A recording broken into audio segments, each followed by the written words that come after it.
They told stories about the scarecrow, not the one on the post, but the one that walked. Ellie's grandfather once whispered, "If you see it bend, run." She thought it was folklore until today. The wind was still, yet the stalks rustled. Her dog barked once, then vanished into the gold. She stepped closer, heart pounding. A long shadow stretched across the dirt. There was no wind, but the scarecrow's hat slowly turned. Her phone died, though it had 87%. Behind her, a second shadow emerged, taller, breathing. The post was now empty. She hadn't blinked, and it was gone. Ellie bolted, tripping over a half-buried boob, the same color her dog wore. Screaming his name brought only echoes, then a laugh. Not human, high-pitched. It looped. The scarecrow now stood at the end of every row, somehow closer. She ducked and crawled until her hand struck something cold. A jawbone, human, fresh. Something moved beneath her, pushing up from the soil. She backed away, but the ground pulsed like a heartbeat. Her legs refused to work. The air smelled like iron.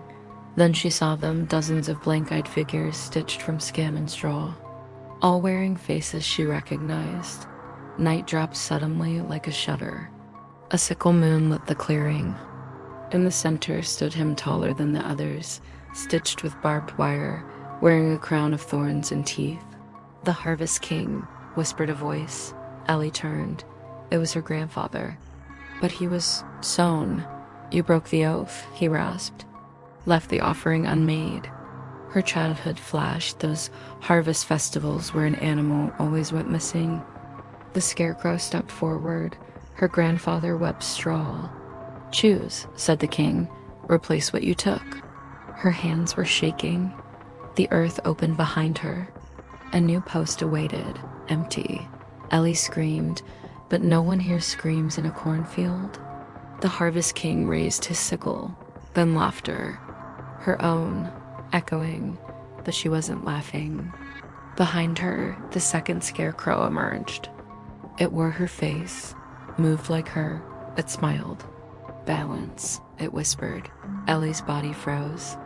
She watched herself wave goodbye as the straw took her place. The real Ellie sank beneath the soil, roots twisting around her bones. The fields flourished the next day. Tourists took photos by the cute scarecrows. No one noticed one was breathing, or that sometimes at sunset, it blinked